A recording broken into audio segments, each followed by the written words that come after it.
Formación bilingüe, prácticas profesionales, cultura emprendedora en Universidad Europea del Atlántico, patrocinador de este programa.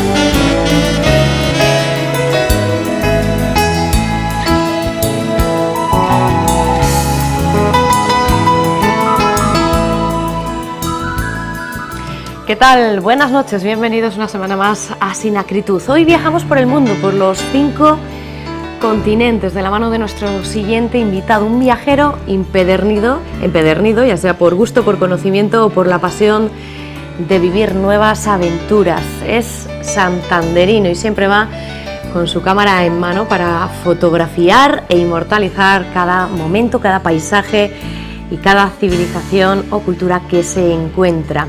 Viene a hablarnos de sus experiencias, de sus viajes, pero también para hablarnos de su primera novela, Oí silbar a las acacias, que es esta que tengo ya aquí en mis manos. Oí hablar a las acacias, que tiene mucho que ver con África. De ello vamos a hablar durante los próximos minutos con su autor, Eduardo Lostal. Bienvenido, buenas noches. Hola, buenas noches. ¿Cómo te encuentras? Bien, muy cómodo. Bueno, oí silbar a las acacias. Es tu primera novela, no es nueva porque ya lleva a la venta más de un año. Sí, 2 años y pico. 2 años y pico, pero has estado recientemente en la Feria del Libro en Madrid, firmando ejemplares de esta fantástica novela, que no sé cómo ha ido su tirada. Bien, está yendo dentro de la liga que yo juego, siempre digo, no, matizo, porque claro, no me lleva una gran distribuidora, no estoy con Planeta ni ninguna grande, pero dentro de la liga que yo juego, yo creo que está funcionando francamente bien y sobre todo el feedback que recojo de los lectores es que está gustando y para mí eso me colma de satisfacción, claro. ¿Qué tal la experiencia en la Feria del Libro de Madrid? Era la 3ª vez que iba también y la verdad es que no defrauda. Yo creo que es uno de los puntos fuertes de reunión de lectores de este país, con la de Barcelona probablemente al año, y es muchísima gente la que va y las ventas suelen funcionar bastante bien. Esta es una novela en la que compartes tus experiencias por África, está centrada precisamente en África, ¿no? ¿Qué narra exactamente? No es que comparta mis experiencias en el sentido de que no es una novela... no habla de mí, no es mi historia, no es un cuaderno de viajes, es una historia de ficción. Lo que pasa es que sí es verdad que hay mucho de personal, como según tengo entendido ocurre con la mayoría de las primeras novelas de los escritores, y en concreto un montón de experiencias personales viajeras de otras personas. Hay mucho de mí y hay mucho de documental en la novela, o sea que es una novela, es una historia de ficción, pero en el que el contenido científico o documental podría abarcar pues, el 90% de la historia, ¿no? 491 páginas, una novela trabajada. ¿Cuánto tiempo 4 añitos. has tardado en hacerla? 4 añitos, sí, porque además por aquel entonces tenía tenía otro trabajo, tenía otras situaciones y tenía menos tiempo para escribir y entonces me llevó más tiempo. Oí silbar a las acacias, tiene un título muy bonito. Eso me han dicho, sí, muy que es muy sugerente. Muy romántico también. Sí. ¿Por qué este título? El título de Oí silbar a las acacias, vamos a ver, hay un árbol muy emblemático en África, que es la acacia, no la que todos tenemos en mente, probablemente, que es la acacia esta paisada de Memorias de África, que esa es la acacia sombrilla, hay distintos tipos de acacia, ¿no? Pero hay una en concreto que dicen que es un árbol, yo casi lo considero más un arbusto, es pequeñito y tal, que la llaman la acacia silbante, tiene unas frutas, estas frutas cuando llega la sequía, que es probablemente lo peor que le puede ocurrir a las tribus, a la gente que vive en África, en la parte rural, ¿no? Se resquebraja y el viento a la brisa al atravesar las grietas silba, emite un silbido, un sonido, y por eso se les llama acacias silbantes. Entonces en la novela explico que cuando los personajes, que son muchos de ellos tribales, son africanos, quieren vaticinar una tragedia, que presienten una tragedia, que va a ocurrir algo malo, dicen que han oído silbar a las acacias, porque lo relacionan con probablemente la peor tragedia que puede tener un africano rural, un africano tribal, que es la sequía que acaba con con su ganado, con sus cosechas y con su vida prácticamente. O sea, para ellos las acacias tienen una connotación de tragedia triste, de que algo malo ha sucedido o va a pasar. En este caso, sí. En este caso, que es el de la novela, sí. ¿Cómo calificarías la novela? ¿Es una novela de ficción? ¿Es una novela de aventuras? ¿Es una novela...? Es una novela de aventuras que tiene parte, más que amor, pasión, fuerte. Hay una historia, yo creo que hay una historia entre el personaje blanco, ¿no? Que es en el que probablemente pongo más de mí, en mi forma de entender la vida. He descubierto que es muy terapéutico, además, porque puedes empezar a soltar todo lo que piensas, todo lo que sientes. Y entre él y una chica, Hammer, en concreto la de la portada, pero no es un amor al uso, no puede ser un amor al uso entre dos personas a las que les diferencian siglos de involución prácticamente, siglos de... O sea, están a años luz culturalmente y sexualmente también. Entonces, a mí me interesaba acertar a la hora de plantear esta historia, que no resultara novelera, que no resultara peliculera y poco real, porque realmente es un choque tremendo entre ambos dos, y creo que lo he conseguido bastante bien. Es documental y es de ficción, pero, o mejor dicho, es de ficción en el sentido que es una historia inventada, pero en el que continuamente te están dando datos documentales de cómo viven los Hammer, de cómo viven las tribus que habitan el Valle del Omo en Etiopía, que es donde se desarrolla la historia, ¿no? En una parte de África muy tribal, muy enraizada todavía. Es por eso que me interesaba desarrollar esta historia ahí. Y hablo del vivir, del día a día de esta gente, de cómo piensan, de cómo sienten, de sus tradiciones, muchas de ellas muy crueles, sobre todo con la mujer, y a la vez de este personaje español, de este periodista que va a hacer un reportaje sobre médicos que trabajan en ONGs, en zonas remotas, y bueno, pues le cautiva al continente, también se horroriza se habla de sus grandezas y de sus miserias, ¿no? África tiene las dos caras, y él se engancha, como probablemente me pasó a mí personalmente, y a través de este personaje pues también trató de dar una visión global de toda la problemática africana. Habla un poquito de todo. O sea, que es este personaje, Mario Ferrandiz, que es el periodista a través del cual se va contando la historia, ¿no?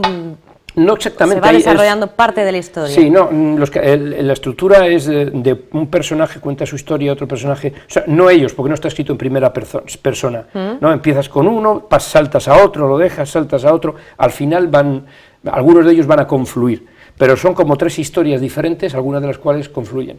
Dos de ellas son absolutamente tribales, la chica Hammer, Chaltu, que por cierto es un personaje real, este sí es real, es una chica que conocí allí, me contó su historia, cómo se reveló a las tradiciones de su pueblo, me fascinó la valentía, el coraje que mostraba esta muchacha, y no estaba previsto en principio, pero la metí y al final es uno de los personajes yo creo más conseguidos. Un chico también de otra tribu, que son las tribus, los Surma, las de los platos, las mujeres que se ponen los platos en los labios, también explico cómo lo hacen, por qué lo hacen, las consecuencias. Y luego el personaje, efectivamente, el español. Kibu, ¿quién es Kibu? Kibu es el chico Surma, de la tribu de los platos. Vale.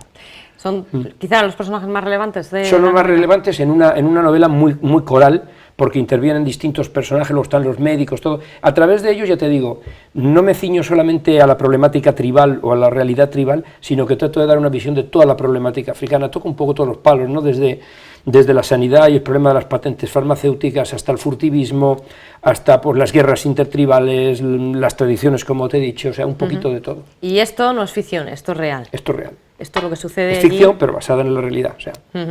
El lector, entonces, ¿cuál es la África que se encuentra realmente en esta novela? El África que me interesa a mí, el que siempre me ha gustado y el que trato de describir, porque hay muchos de los lectores... O sea, a mí una cosa que me interesaba mucho es el África tribal, tribal. Porque cuando hablamos de África, África en sí mismo no significa nada. Cuando la gente me pregunta por África, por esto, por aquello, digo, bueno, pero ¿de qué estamos hablando? ¿No? Porque son distintas realidades, hay muchas realidades. Me estás hablando del África urbanita, me estás hablando del África más moderna, de la que está a caballo entre dos mundos, me estás hablando del África tribal, me estás hablando del África cristiana o animista, del África musulmana, del África árabe, del África negra. O sea, habría que definir. A mí siempre me ha apasionado toda la parte... las culturas tribales, la etnografía más potente, digamos, todo aquello que mantiene aún sus raíces casi con nuestros orígenes, ¿no? Es lo que siempre me ha interesado. Entonces, una de las cosas que yo quería transmitir, con la novela conseguir, era desplazar al lector que nunca hubiera estado en África a esta realidad, la África tribal, pero incluso al que hubiera estado en África, porque lo normal es que la mayor parte de la gente que lee la novela que hay está en África, está en el África más turística, en el África un poquito menos enraizada. Existe esta otra África, si te sabes salir de los circuitos turísticos, olvidarte tus comodidades, olvidarte tu seguridad a veces e ir en busca de ello, ¿no? Entonces me interesaba mucho transmitir lo que yo sentí, hacer ver, hacer oler, entender esa realidad tribal que es la que más me interesaba. ¿Cómo ha sido la experiencia de escribir tu primera novela? No la de viajar, no la de descubrir, que es la que más te gusta, pero la de enfrentarte a plasmar parte de lo que recoges en esos viajes y exponérselo a un lector. Pues primero me llevé una gran sorpresa, porque no sabía si sería capaz. Entonces yo, en la presentación me parece que me decías que ponías fotógrafo, escritor y viajero. La historia empieza por el viajero, ese es el origen de todo, porque el resto viene a partir de ahí. Yo escribo y fotografío sobre mis viajes, lo que veo, lo que siento y lo que experimento en mis viajes. Entonces, efectivamente empecé con las fotografías, luego en algunos reportajes me empezaron a pedir texto, empecé a escribir sobre lo que veía, sobre estas culturas. En ocasiones pues hice una especie de cuadernos de viajes mías, de mis propias experiencias, y la gente me animaba a escribir una novela, porque decían que escribía muy ameno, que enganchaba, que realmente escribía muy novelado, cuando yo, francamente, no he sido nunca un lector empedernido, todo lo contrario, y de hecho yo creo que un poco la estructura viene más a ser, en algunos aspectos parece más un guión de cine, es muy visual, porque siempre me ha gustado muchísimo el mundo de la imagen y el cine. Entonces yo no sabía si sería capaz escribir un cuaderno de viajes y decir lo que sientes, lo que ves y contar tu historia personal, o sea, tu experiencia paso a paso es más fácil que desarrollar una historia entera, ¿no? Pero bueno, me animaban y estaba precisamente en el 2006 o 2007, me parece que fue, en el Valle del Omo, en mi primer viaje a Etiopía. Aquello me hechizó, me fascinó y vi la historia, vi el origen de la historia, la columna vertebral de la historia que luego ramificó y dio como resultado, con 4 años de trabajo, esto. Y a partir de ahí, la verdad es que he descubierto un mundo que me encanta, me engancha, me permite estar conmigo mismo, me permite desarrollar mi imaginación, exponer mis conocimientos, incluso, como te digo, bueno, pues a veces decir lo que sientes, explicar cómo ver la vida, no sé, sacar tu yo de dentro, ¿no? También es muy importante. De todos los viajes que has hecho, de los 5 continentes que has visitado, África es especial para ti. Sí. ¿Qué es África para ti? ¿Qué tiene de especial? Yo creo que es un sentimiento. Es que hasta que no estés ahí y no estés impregnado de ella, probablemente no entiendes, ¿no? Hay mucha gente que se ha reconocido cautivada por el continente africano, hechizada, ¿no? Como hipnotizada, y yo me reconozco uno de estos. Es un sentimiento de libertad, es un sentimiento de caos, pero a la vez de orden natural. Es un sentimiento primario que te lleva un poco a los orígenes, más luego la luz de África tiene algo. Mira, estamos viendo imágenes de esas fantásticas y maravillosas fotografías que realizas en tus viajes, estas corresponden precisamente a África. Sí, estas en concreto al sur de Sudán, al Sudán del Sur. Estas son, por ejemplo, esta tribu son los Ye, son tribus que habitan el sur de Sudán, en una zona que se llama Boma. Estos son los Toposa, es otra de las tribus más importantes de esta zona. Yo siempre hablo de un pedazo de África que me interesa mucho, hay otros, el Sahel es interesantísimo también, lo que pasa es que ahora con el tema de Al-Qaeda está problemático, pero mira, estos son los Dinka, por ejemplo, los protagonistas de la nueva novela que voy a sacar en breve. Te decía que es una África todavía muy tribal, muy enraizada y que abarca 4 estados. A esta gente realmente decirles si son keniatas, sudaneses o etíopes no tiene mucho sentido. Ellos son cachipos o son toposas o son surmas o son hammer. ¿Y eso qué son? ¿Sus tribus? Son los sus nombres tribus. De sus tribus, Sí. por lo que ellos se caracterizan. Ellos tienen un sentimiento más tribal que nacional. Y luego, pues, en la repartición que se ha hecho de los estados les ha tocado caer en un lado o en otro, ¿no? Pero pues hay 4, es ese pedazo de África que abarca el norte de Kenia, el sur de Etiopía, el sureste también de Sudán y el noreste de Uganda, y todavía es tremendamente auténtico, por así decirlo de alguna manera. Y hablabas de esa luz especial que tiene África. De la luz, sí, la luz. Y la luz te la puedo dar, vamos, lo ves, me acuerdo de la última vez o una de las últimas veces que llegué a Nairobi y me salí a dar un paseo por la tarde y nada más estar paseando la vi. Dije, es que esta es la luz de África, no te la sabría describir, pero la ves, es muy suave, se parece más a la que podemos tener aquí en Extremadura, en Andalucía, pero tiene algo especial, y lo ves en la foto. Yo no sé qué ocurre. Esta me encanta, esta fotografía, ¿eh? Sí, sí, eso es una chica far, son guapísimas, y viven en un desierto 50 grados. Tú las ves y es increíble. Luego hablaremos, por ejemplo, de mi última experiencia en el contrario, ¿no? En el Ártico. Esta gente a 50 grados, otros a 50 bajo cero, y cómo se adapta todo el mundo a climas tan extremos, ¿no? Eso me parece también fascinante. Para nosotros aquí, en cuanto sube un poco la temperatura, sí. nos morimos de calor, y en cuanto baja decimos, madre mía, nos quejamos de todo, ¿eh? Pero si estás allí también te puedes llegar a adaptar, ¿eh? Y relativizas todo mucho bueno, más. 50 grados de calor, no sé yo, si no se adaptaríamos. Yo lo comentaba, no me acuerdo con quién, con otra compañera viajera, una chica muy viajera que conozco, y le comentaba que el componente mente es muy importante en esto. El ser capaz de abstraerte de las incomodidades, de abstraerte de esas serie de inconvenientes, ¿no? Decir, bueno, pues hace calor, estoy en el desierto, que quiero, o estoy en el polo, que quiero, pues frío, pero no continuamente estarte ahí revolcando, qué frío, qué calor, qué frío, qué cansancio, porque entonces no disfrutas el viaje realmente. Entonces es muy importante, físicamente tienes que ir mínimamente preparado, pero la mente tiene que funcionar por encima de todo. Esta es una de las experiencias más increíbles que he tenido en mi vida con los Masái, en Loita Hills.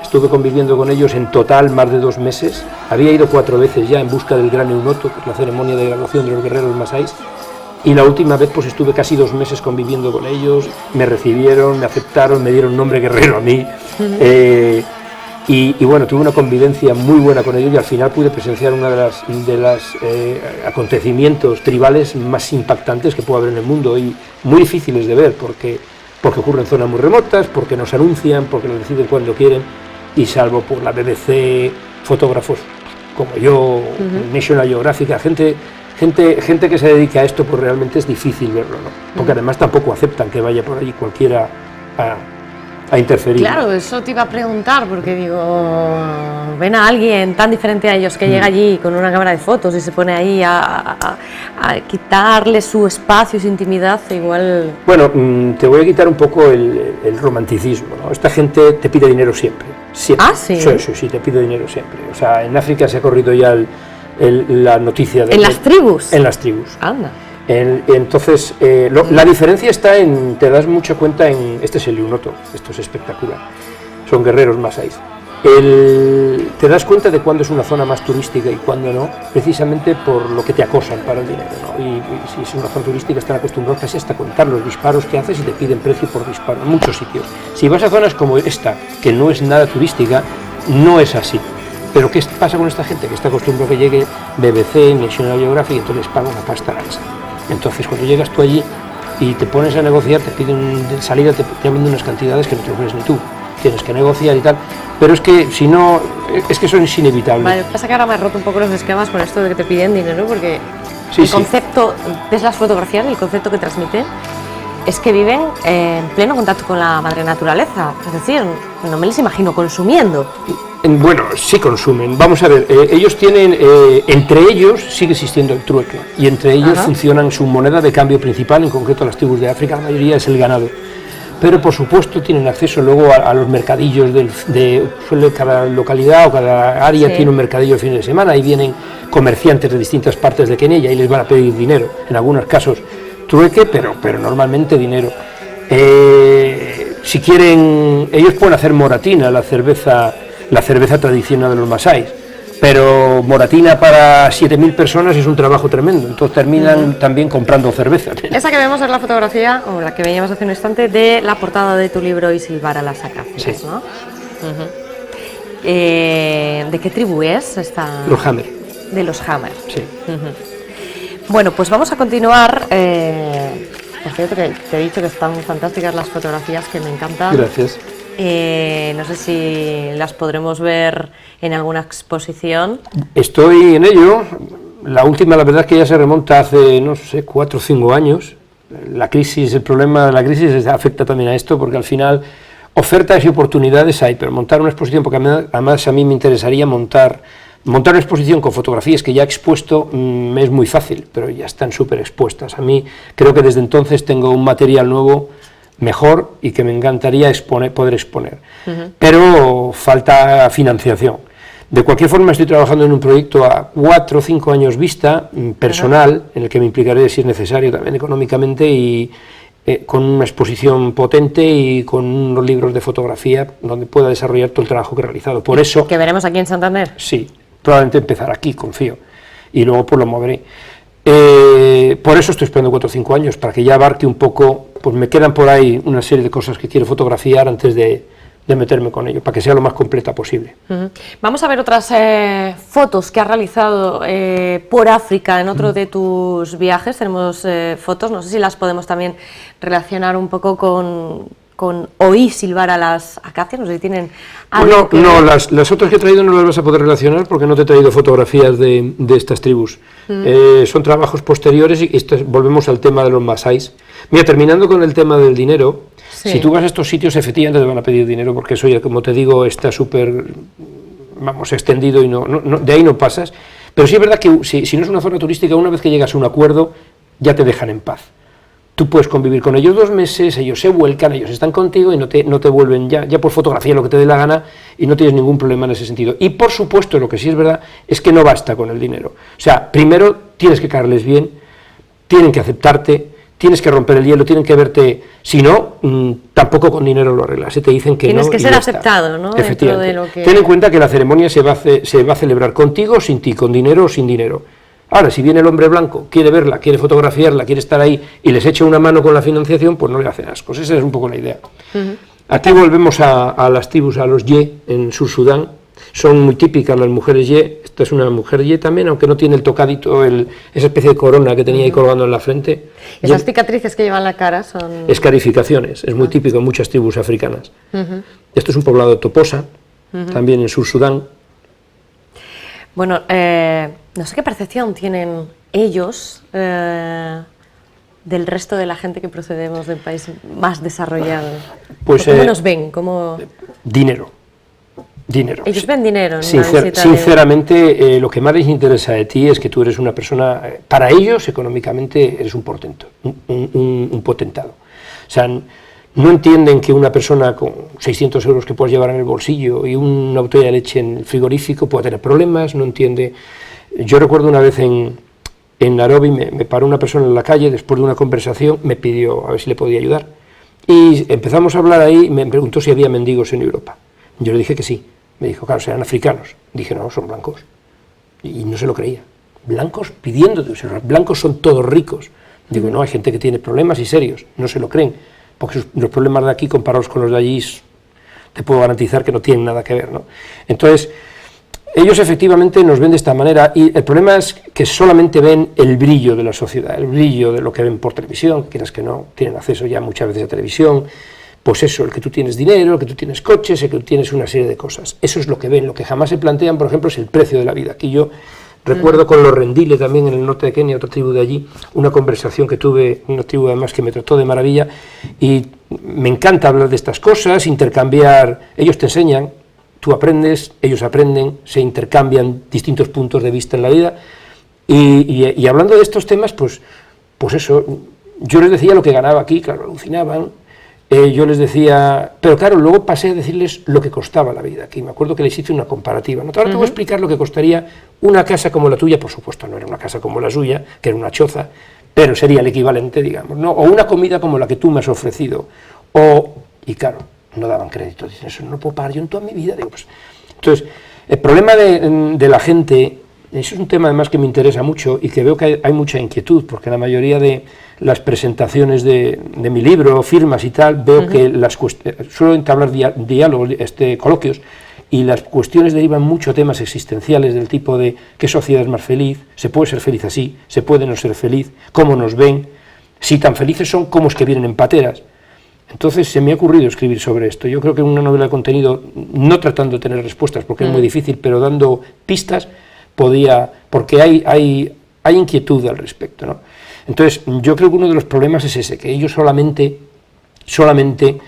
ven el brillo de esta sociedad, y lo consideran, pero quiero saber hasta qué punto luego ese brillo se plasma en realidad, hasta qué punto se sienten luego frustrados, y luego volvemos al tema de las realidades de África. ¿De qué estamos hablando? Yo te puedo garantizar que esos masáis que has visto ahí en Lodita Hills, cuando yo estaba con ellos, yo me cuestionaba qué bueno podía hacer el desarrollo para esta gente. Hay aspectos del desarrollo que sin duda pueden favorecer, pero con eso va el resto. Y yo sigo pensando que les damos nuestras necesidades y no nuestros medios. Y yo sigo pensando que pasan de ser, como digo en mi novela, reyes de su mundo a ser mendigos del nuestro, por dioseros del nuestro, en muchísimos casos. Entonces, te hablo de un grupo que yo les veía felices, sanos, con el ganado, tenían ganado sano, un paisaje precioso, vivían con sus problemas como nosotros con los nuestros, pero vivían felices, vivían en armonía, sus expectativas de vida, que es muy importante. Yo creo que es una de las cosas que diferencian más una sociedad con otra, y de ahí que yo considero que en la nuestra hay más frustración y más decepción, a veces que en estas sociedades, en que las expectativas de vida para que una persona se sienta realizada y sea feliz están al alcance de la mano con mucha facilidad. Una pequeña choza, un pequeño terreno, que por supuesto es comunitario, no vas a tener que pagar por él, un poco de ganado, una familia, soy feliz, no pido más a la vida. Está al alcance de la mano. Aquí necesitas un montón de cosas. Entonces, pues esa es una de las realidades, una realidad tribal, pero luego hay una línea, que es la que yo siempre hablo también, que también existe en África, como en otras partes del mundo, tras la cual siempre digo, no puede haber ni felicidad, ni dignidad, ni nada. Y esa línea te la marcan las guerras, te la marcan las hambrunas, y te la marca, entiendo yo, la injusticia social severa, importante. Detrás de eso, entonces si estamos hablando de gente que vive detrás de esa línea, es normal que salgan en pateras y como puedan. Ahora, si estamos hablando de gente que simplemente vive, comparado con la nuestra, una vida más rudimentaria, ni siquiera diría que pobre o rica, simplemente más rudimentaria, comparado con nuestros cánones de vida, ahí yo ya tengo más dudas. Tu opinión personal de cara al futuro, ¿qué grado de supervivencia tienen estas tribus? Pues no viven una media de 50, 60 años, más o menos por ahí. Pero también eso me hace pensar. Primero yo creo que aquí entramos en un montón de valoraciones que me hago. Normalmente cuando estás en esto... No me refería a la edad, me refería de cara al futuro. ¿Crees que la supervivencia de estas tribus es posible? Es difícil, es difícil. Por la devastación que hacemos los... Sí. Cada vez va quedando menos para los que nos gustan estas cosas, aunque algunos me tachen de egoísta, porque dicen, no, es que... ¿Se respeta su supervivencia, se respeta su estilo de vida? Hay zonas, como por ejemplo en el profundo Amazonas, que además están muy protegidos por la FUNAI, tienen un terreno y han llegado a un acuerdo con el gobierno y ahí no puede interferir nadie, en el que realmente viven culturalmente como vivían hace millones de años, y eso no evoluciona, y eso puede pervivir, es como una reserva. Hay dos factores principales, yo creo, principalmente, que hacen que culturas de estas todavía se mantengan y se preserven. Una es la naturaleza, gente que vive en unos entornos realmente dificilísimos para el ser humano. Entrar ahí, las selvas de Irianyaya, las selvas del Amazonas, los Siberia, lo que te digo, o sea, son entornos muy duros, nadie le interesa ahí, y la gente que se adapta a estos hábitats, a estos entornos, pues viven preservados precisamente gracias a ellos. Otro es el orgullo. Todas estas tribus africanas que ves realmente no están tan lejos ni tienen tan poco acceso a, entre comillas, civilización o desarrollo, pero están muy orgullosos de ser como son y están muy orgullosos de ser quien son. Entonces eso también les hace ir más despacio. Pero yo creo que la vida sigue y que poco a poco irán quedando menos. Lo que yo creo es que tenemos que dejarles encontrar su ritmo y encontrar... Había unos viejos masáis que me hablaban en Lodita de estas cosas, que decían que eran conscientes del desarrollo y de la civilización, y que eran conscientes de que algunos aspectos les interesaban, pero querían elegir qué les interesaba y qué no. Esto sí, esto no, esto sí, esto no. Yo decía, es que todo va en el mismo paquete, ese problema. Y luego decían querer marcar su propio ritmo, que no les metieran prisa, que ellos fueran acometiendo pasos hacia adelante porque los consideraban oportunos. Y algunos van dando, ¿no? Pero yo creo que sí, que con el tiempo cada vez quedarán menos, ¿no? Yo en este tipo de cosas ya pienso que he nacido 50 años tarde, ya pienso. Cuando veo las fotos y lo que los exploradores encontraban, yo a mí me llaman aventurero, por donde yo he pisado ya han pisado 20, ¿no? O 2000. O sea, aventureros eran los de principios del siglo, medios del siglo XX, ¿no?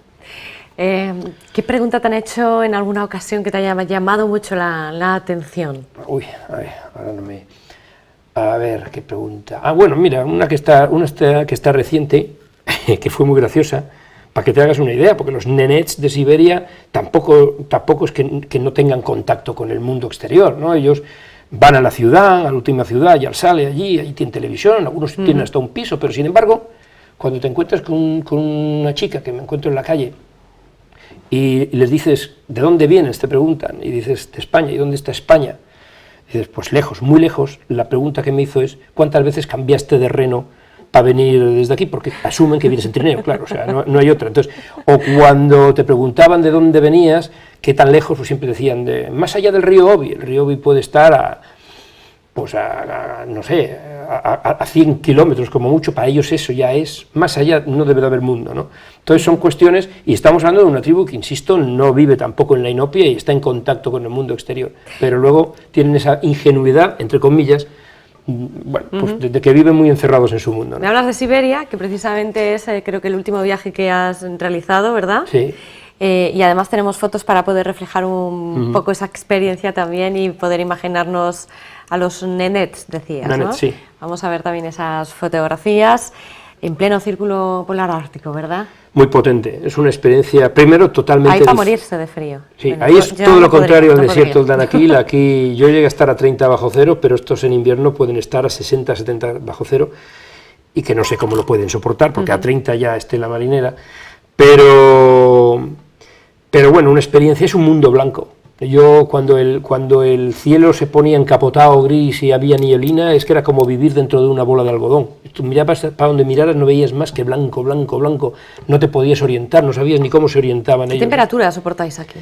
Bueno, en la época en la que he ido era un poquito más suave, podíamos andar algunos días a 15 bajo cero, 10 bajo cero, pero sí hubo días que llegamos a estar a 30 bajo cero, 25 bajo cero. El factor importante para que lo pueda soportar más o menos es el viento. En cuanto sopla una brisa, estas son las caravanas de renos llevándose los enseres. Esta gente es nómada, hace una migración anual. Mira, ahí tienes un ejemplo de gente a la que el gobierno ruso les está intentando dar pisos en las ciudades, les está intentando cambiar de forma de vida y no hay manera. Algunos aceptan, pero la mayoría se mantienen fieles a este estilo de vida, por duro que parezca.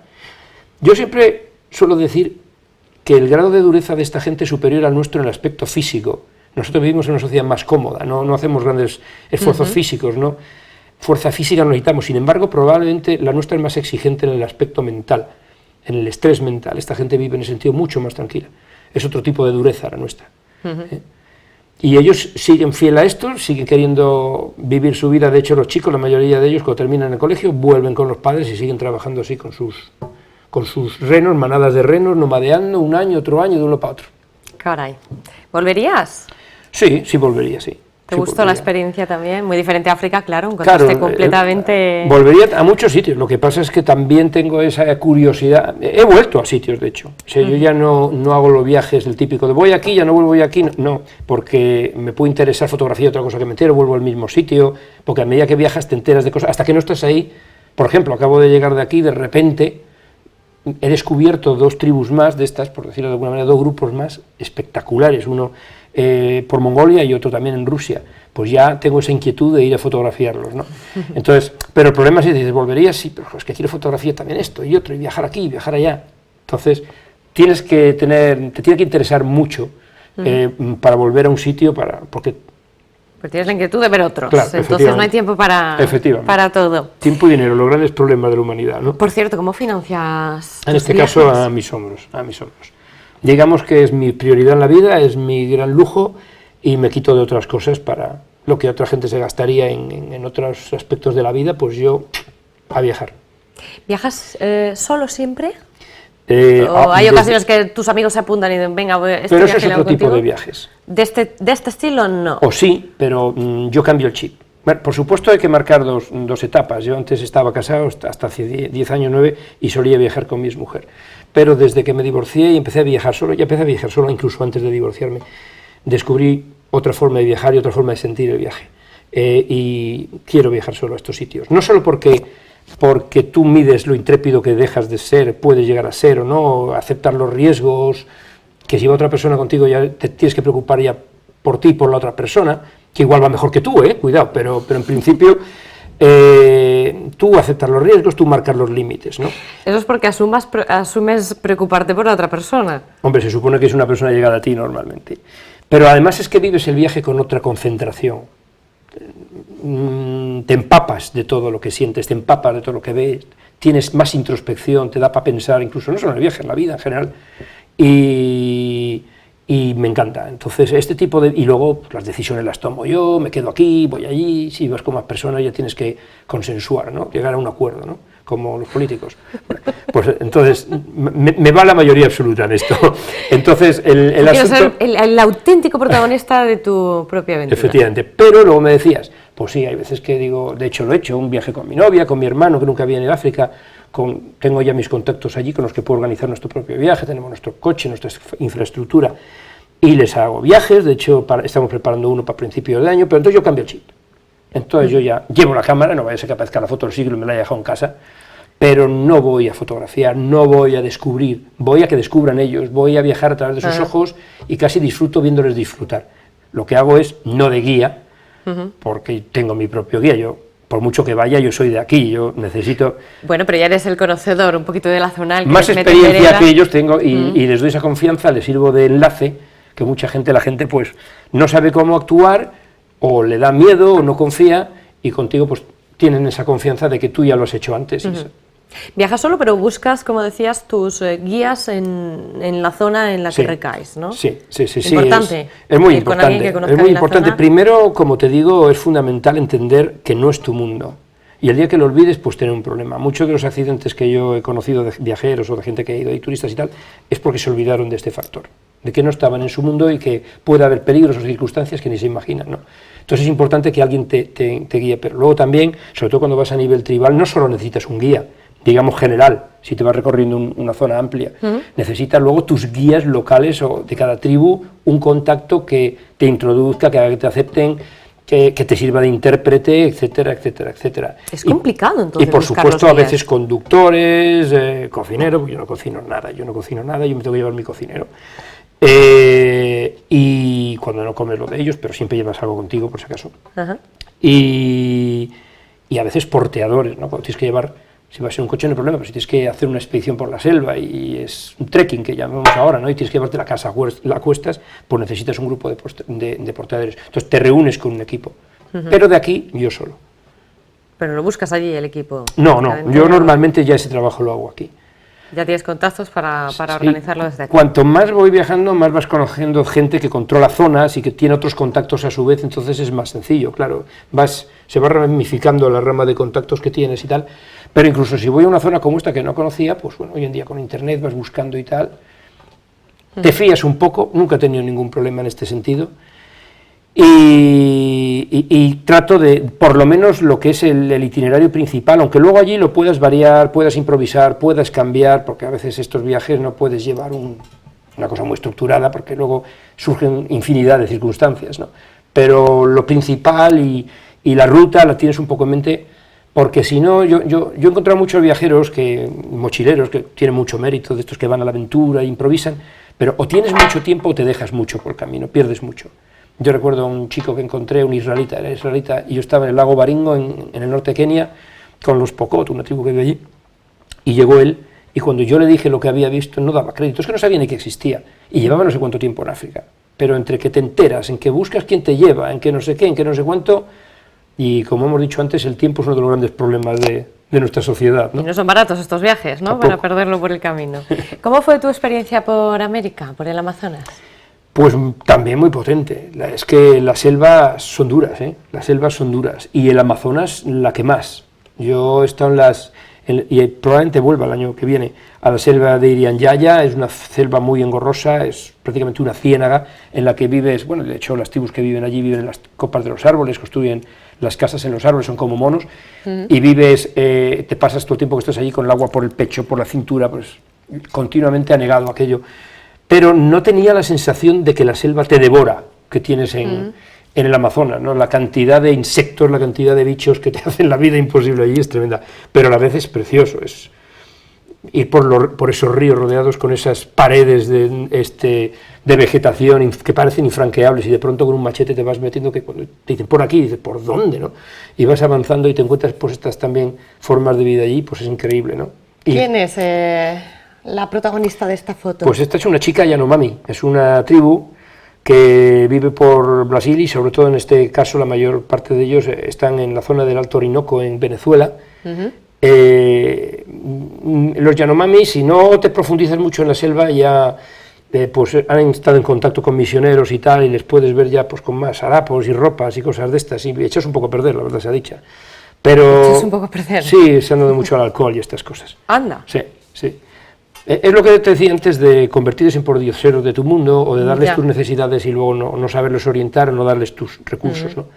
Pero si eres capaz, pues eso, de internarte, ¿verdad?, en la selva varios días con el bote buscando, pues fui capaz de encontrar todavía pues algunos de los chabonos que quedan ahí, que son las casas estas circulares de ellos, chozas circulares muy grandes, como una plaza de toros en que se vive en comunidad, y en la que el otro día te estaba contando que tuve unas experiencias más increíbles de mi vida, porque ver a los Yanomami luchando en plena noche, por supuesto sin electricidad de ningún tipo, contra una tormenta, o sea, lanzándoles flechas y lanzas a los truenos y a los rayos, mientras el chamán, que estaba, no me acuerdo, yopa, se llama lo que se meten por la nariz, está colocado, porque eso se colocan todas las tardes, con plantas de estas alucinógenas y tal, pues hacía su rito y sus oraciones, y yo no dormía en toda la noche, yo estaba en la hamaca viendo aquello y no daba crédito, pero ya te digo, lanzando flechas, lanzas contra la tormenta. Porque para ellos, ¿qué significa una tormenta para ellos? Pues imagino que era el enemigo, no lo sé, la verdad es que no lo sé, pero seguro que le relacionaba pues el mal, los espíritus, el maligno, las fuerzas malas de la naturaleza, ¿no? Porque ellos creen en esas cosas, es su religión. Y si se defienden y si la atacan es porque la consideran un enemigo, está clarísimo. El mito ese de que las mujeres guerreras provienen del Amazonas, sí que latente o se quedó un mito hace años. Yo no las he visto. Con la leyenda. No las he visto, pero no te puedo decir ni que sí ni que no. De estas civilizaciones que hemos ido viendo hasta ahora, vamos a parar en estas tres, hablamos de Amazonas, Ártico y África.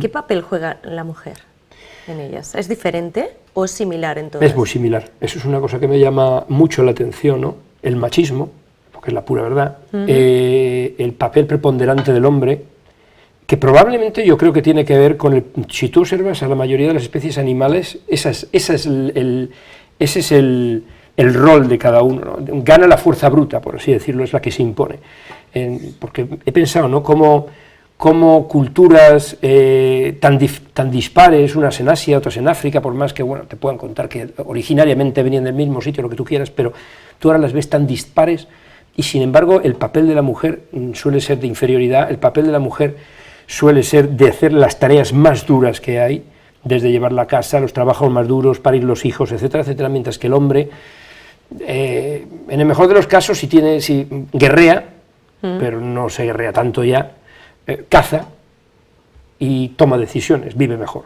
¿no?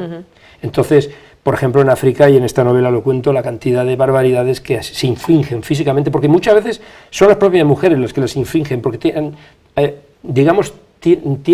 están tan embebidas de siglos de cultura que se las llegan a creer. Ellas mismas se creen que para casarse, para ser mujeres, tienen que realizar ciertas atrocidades, ¿no?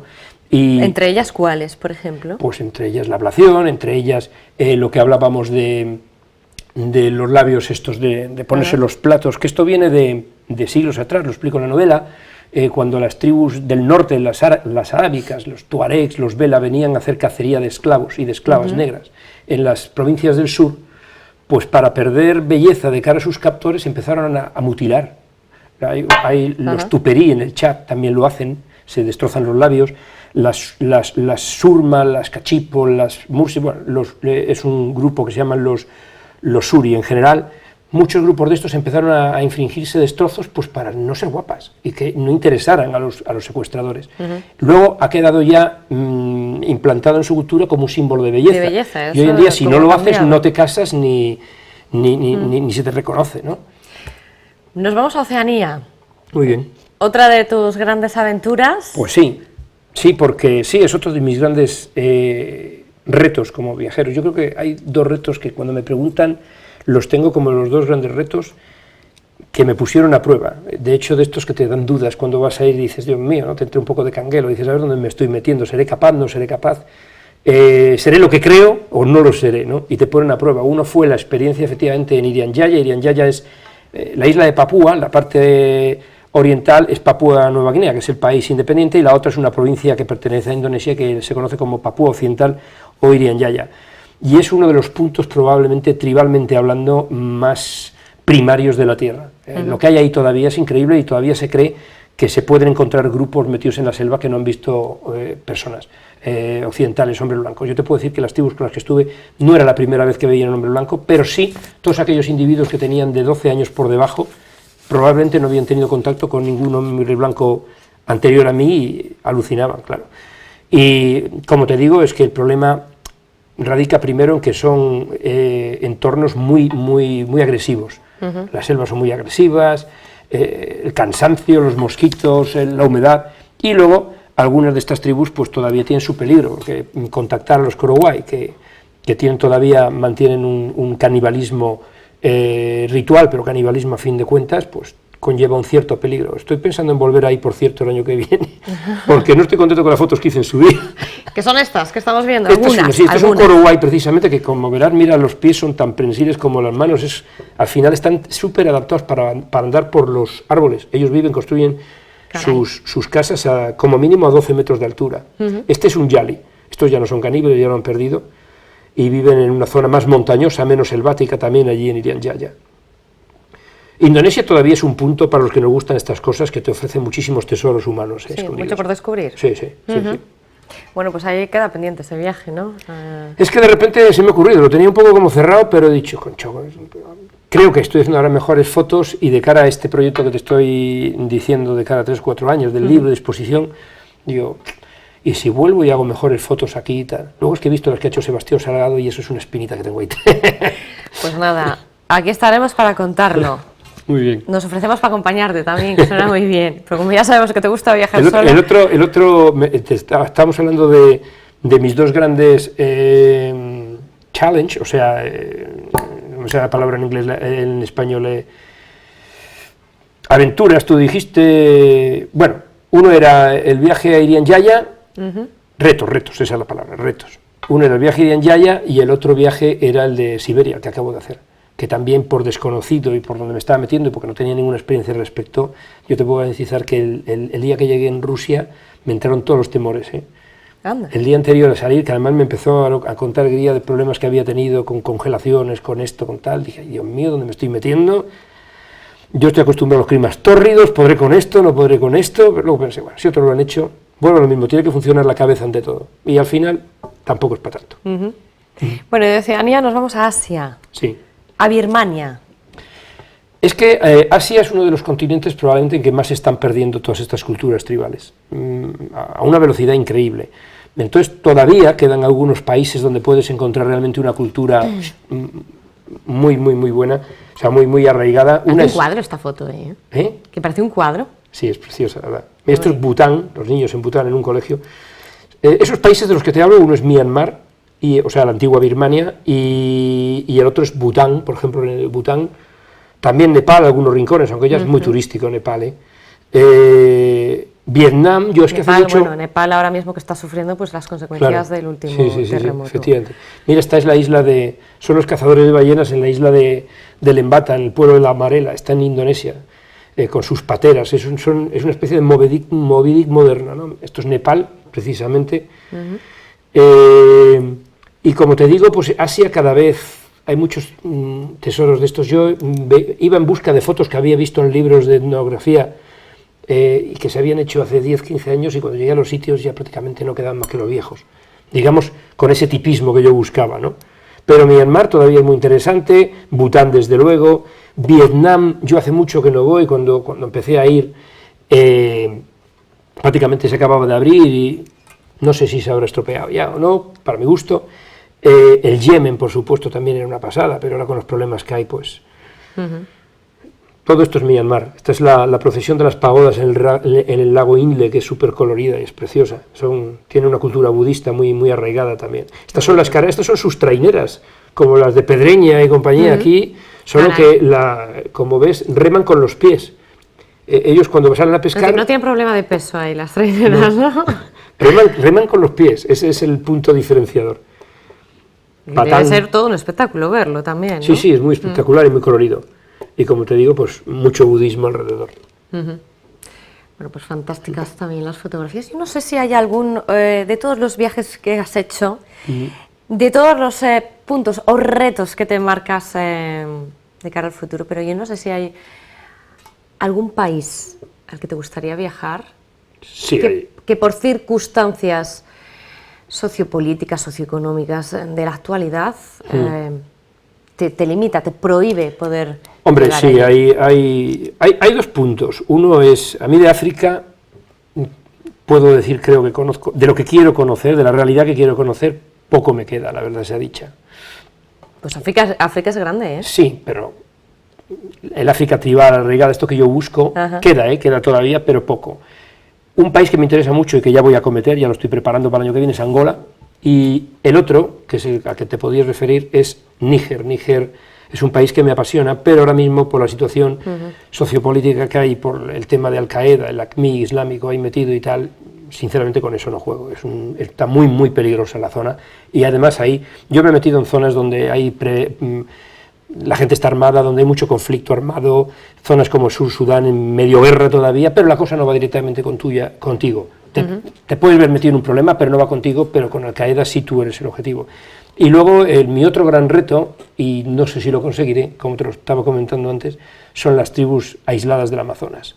Los Zoe, otras tribus que hay ahí, pero es muy difícil. Yo ya he contactado a la FUNAI, que es la organización que se encarga de los derechos del indio, y lo que te piden a nivel burocrático es descomunal por una persona, la BBC, la National Geographic, empresas, Televisión Española lo puede organizar, un freelance como yo lo va a tener un poco complicado, todavía no hemos hablado de dinero, lo voy a intentar. Sebastián Salgado, que estamos hablando del número 1, que encima es brasileño, es quien es, tardó 4 meses en que le dieran el permiso.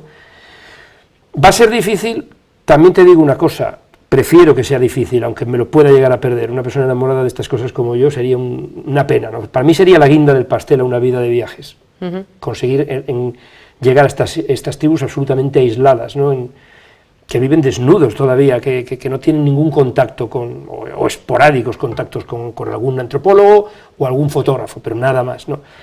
Pero si me das a elegir, precisamente este grado de preservación viene dado con la dificultad de llegar, por los problemas que hay, la dificultad que te dan el permiso, empezando por la tribu, que te tiene que dar permiso, que te reciben, y cuando te reciben, luego la FUNAI, que se encarga de sus derechos, etc. Entonces yo entiendo que lo hagan así, ojalá que consiga dar el perfil para poder ir un día, y si no, pues me quedaré sin ello, pero es la forma realmente de mantener estas tribus absolutamente vírgenes. Bueno, pues si lo consigues, aquí tienes paso obligado para venir a contárnoslo. Hablamos de esos como proyectos de cara al futuro, o lo que sí que tienes ya cerrado es el viaje a Mongolia, creo, ¿no? Sí. Este es un viaje que tenía ya para el año pasado, pues tuve un accidente, monto a caballo y además tengo mis caballos, y además es que en este viaje voy a montar a caballo con ellos, vamos a cazar lobos con águilas y esto, vamos varios días a caballo, me van a enseñar cómo lo hacen, con lo cual no era una temeridad, es que encima estaba practicando para no llegar allí en baja forma, ¿no? Y tuve un accidente con el caballo que se me cayó en el pie y me rompió el pie, lo tuve que suspender y ahora lo retomo ya en septiembre, es el siguiente viaje, sí. ¿Y tu próxima novela? Que ya está ahí. Está prácticamente acabada, ¿no? Está acabada. Estamos decidiendo cuándo se publica, porque la idea es que sea a final de año, sobre noviembre probablemente, sí. Se titula Hijos de un país sin Dios, se vuelve a desarrollar en África.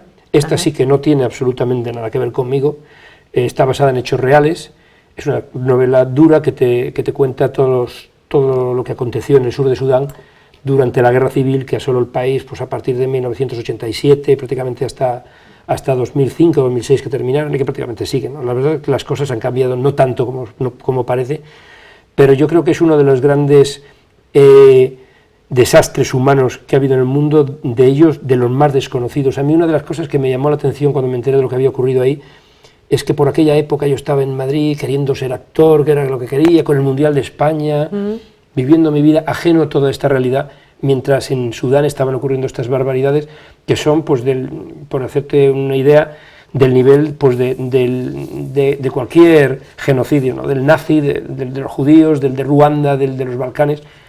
Es una novela dura, pero yo creo que apasionante, muy épica, muy emotiva, y que, bueno, los que lo han leído dicen eso, que es muy potente la historia. Pues estaremos pendientes de su publicación. Por cierto, que antes de que te despida, ¿cuál fue tu primer viaje? Pues mi primer viaje fue Túnez. Fue Túnez. ¿Hace cuántos años? Pues yo tenía 28, o sea que estamos hablando... 28 años. Yo tenía 28 años cuando hice mi primer viaje con la que era mi novia, que luego era mi mujer. En aquel momento, o sea, estamos hablando de 30 y pico años. Vale, pero me refiero a tu primer viaje de aventuras. Es que para mí aquel fue un viaje de aventuras, claro. En aquel momento era un viaje de aventuras, claro, ahora lo ves y dices, bueno, era un viaje turístico de estos a mano poder. Me montaron un camello, me metieron 200 metros en el desierto, dije, wow, Lawrence de Arabia, ¿no? Bueno, era tu primera experiencia. El primer viaje, probablemente, luego hice Egipto, también muy interesante, pero bueno, lo mismo, era un viaje turístico. El primer viaje, por supuesto, no al nivel de aventura que desarrollo ahora, eso es un proceso. Por eso también cuando me dicen de que cómo soy capaz, es que todo es entrenamiento, todo es un bagaje, todo es ir paso a paso, ¿no? Si me meten entonces donde me meto ahora, probablemente ni podría con ello. Pero el primer viaje que me enganchó a este tipo de viajes, y en África, ocurrió en el 1991 y fue mi primer viaje a Kenia y Tanzania. Un safari que hicimos, claro, por aquel entonces, te puedo garantizar que no había tanto turismo, ni estábamos prácticamente solos por todos los parques nacionales viendo animales, una maravilla. Y aquello me enganchó, 27 días por la sabana, por todas las parques nacionales de Kenia y Tanzania. Bueno, pues son las aventuras de Eduardo Lostal, aquí donde lo ven. Tiene un pasado también bastante peculiar, porque no siempre se ha dedicado a viajar, a escribir y a fotografiar todo lo que encuentra en sus viajes. Has tenido relación con las cámaras de televisión también, porque has sido Pinitos, actor. 8 pinitos. Bueno, actor, has protagonizado también algún papel en alguna película importante en la época. Hablamos de ¿qué? ¿De los 70, de los 80? Finales de los 70, principios de los 80. ¿Alguna como cuál? Como La boda del señor cura. A ver, son películas que tú las ves ahora y ves claramente que son de aquella época. No voy a decir para que nadie se moleste, ni que son mejores ni que peores, pero realmente es otro cine, ¿no? Pero bueno, es lo que se hacía entonces, y es verdad que se estrenó con todos los honores, que era un bestseller, que estuvo en las mejores salas de Madrid, que se estrenó aquí, fue mi primera película con un secundario, y yo por aquel entonces quería ser actor, sí. Y luego hice varias series de televisión, la mayoría de ellos papelitos muy pequeños, otros más pequeños todavía. ¿Algunas series como cuáles? Pues las series principales, lo que pasa es que esas no se han visto aquí, porque una era, bueno, fue una película, alemana, Concierto Barroco, y luego una participación en La Bella Otero, una serie de la RAI, que tampoco se emitió algún capítulo aquí, no funcionó y no se siguió. Y no tengo mucho, pero tengo una secuencia hablando con Ángela Molina, y en plena ebullición, Ángela Molina además, y con Miss Farmer, una actriz británica que en aquel momento estaba en boga, y hombre, tenía su cosa. Bueno, pequeños papeles, pequeños... Aquí yo creo que te conocen más, porque has sido durante 20 años entrenador del Candesa Camargo. De fútbol sala, sí. Yo creo que tendrás tus adeptos, tus seguidores, aquellos chavalitos que entrenabas, que ahora ya serán unos hombres. Sí, la gente que me conoce entonces no da crédito al giro que ha dado mi vida, ¿no? Porque durante 20 años aquello fue mi pasión, fue mi vida, pero como todo en la vida son etapas que se cierran. Es una cosa que he aprendido con los años. Yo creo que una de las claves para entender la felicidad es entender que a lo largo de la vida se te presentan momentos de cambio y hay que acometerlos. De lo contrario, pues te quedas en cosas que dejan de funcionar. Y creo que lo hice en el momento oportuno, cambié mi vida. Mientras estaba en el fútbol sala, yo ya viajaba y yo ya fotografiaba, pero mucho más limitado por tiempo y por todo, no tenía trabajos. Bueno, pues 20 años como entrenador de fútbol sala, 20 años donde estuviste también en Mutua Montañesa. Sí. También tuviste algún contacto con la publicidad, sí, en el que hiciste algún trabajo. Sí, 6 años trabajando en CIC, sí.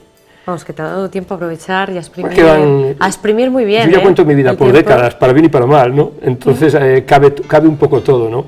Pero al final yo creo que es mi forma de entender la vida, sobre todo en todo esto que tiene que ver con el cine, los viajes, el fútbol sala es la búsqueda de emociones, ¿no? Yo entiendo la vida con emoción, con chispa, con pasión. Sin ella no la entiendo, entonces por lo busco ahí donde... Entonces el fútbol sala durante mucho tiempo me aportaba esa pasión, me aportaba ese grado de adrenalina, de emoción, y los viajes, el tipo de viajes que hago, también, incluso es que un momento de paz muy intensa, si sabes embeberte de ello, ¿no? Un momento, y no me voy a África, un paseo por aquí por estas playas maravillosas que tenemos o por las montañas, en que tú estés solo contigo mismo y sepas disfrutar del entorno que tienes, puede llegar a ser muy adrenalítico en ese sentido, aunque sea de paz intensa, pero intensidad, no me van las medias tintas. Con eso nos quedamos, Eduardo, me tengo que despedir, que se nos acaba el tiempo. Hemos exprimido también esta entrevista todo lo que hemos podido. Nos vamos recordándoles, hoy Silbar a las acacias, de Eduardo Lostal. Nos quedamos con esta novela hasta que vea la luz la siguiente, Hijos de un país sin Dios, que próximamente verá la luz y estará en las librerías. Un placer, Eduardo, haberte Está tenido muy con cómodo, nosotros. muchas gracias, me ha encantado. Y un placer haber aprendido de ti, de tus experiencias y de Gracias. tus viajes. Gracias.